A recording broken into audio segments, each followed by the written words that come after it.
David, thanks for your time as always. Let's just start with a reflection on where we are.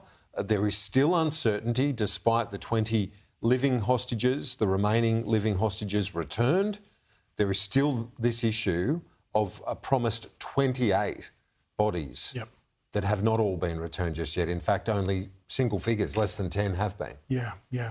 So, I mean, I never want to sound sympathetic to Hamas, but it is not implausible that they can't find all of the bodies, considering a lot of the tunnels, a lot of the buildings have been reduced to rubble. I mean, that said, they're almost certainly playing funny buggers, because it's not like they found out on Monday that the Israelis would want these bodies back. I mean, they've had weeks of negotiations to prepare for this moment where they actually need to start handing these back. But I think, the overall situation, look, Trump's unorthodox instincts on diplomacy have really worked this time. Credit to him for that. It works particularly in the Middle East because when there is zero goodwill and zero trust on all sides, which there tend to be in the Middle East, you've got to start somewhere. Start with one agreement, announce it, then build on the details and iterate on top of it. That's actually how a lot of the previous peace agreements throughout the history of Israel-Palestine have worked. They've tended to be phased and iterative peace agreements. So that makes a lot of sense. Things will go sideways over the course of this. The key is for the US in particular to keep pressure on all sides to stick to the 20-point plan that Trump has outlined. It's a good plan. It's a solid plan. And if they follow it, they'll actually get to somewhere resembling a long-term stable peace. And that's what Trump needs to really kind of follow through on now. We've seen these horrific images of the life in Gaza after the IDF pulled back, including summary executions by Hamas of some of their rivals. But it reminds of this other dilemma here when we talk about disarming Hamas. Will they take all arms? They have these other militia that they've got to try and push, or they believe they will try and push back against. Yep. So there are those internal rivalries and conflicts that sadly for the people of Palestine will continue. Yeah. Nobody's defined disarm so far, at least not that I've seen in any detail. You're right, disarm in the sense of handing over every last AK-47 to some, neutral recipient. That's not going to happen, and I don't think anyone... who's going to take them? Who's going to go in and collect the arms that Hamas hands over? There's going to be some weeks before the next phases of the plan can actually get underway. That's where you have a security force made up of mostly countries from within the region, Arab and majority Muslim countries. You have a technocratic Palestinian civilian authority to take over in Gaza.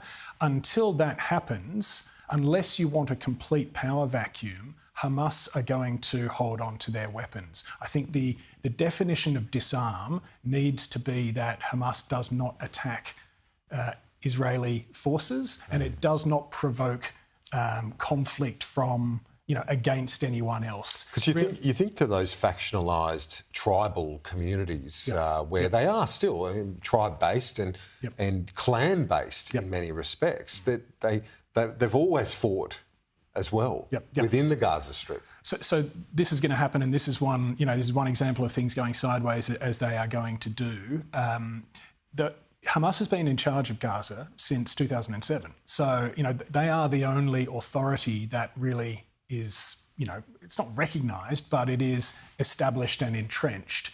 And terrible though it is for the people of Palestine, for the people of Gaza and for the Israelis, I think some acceptance of Hamas presence, at least for the next few weeks, until they can be phased out. But what we need, that's simply a reality, but what we need is pressure on Hamas via other powers in the region to ensure that Hamas, when the time comes, hands over control to Palestinian civilians and regional security forces. The Trump speech to the Israeli parliament was quite something extraordinary, but there was something that, among the many points that he made that really stood out to me, is the fact that he's now shifting already his focus to Russia. And he said to Steve Witkoff and Kushner, his son-in-law, I want you to get that sorted next. Yep. But that in some ways even even more problematic. How do you get Putin over the line? Totally. I mean,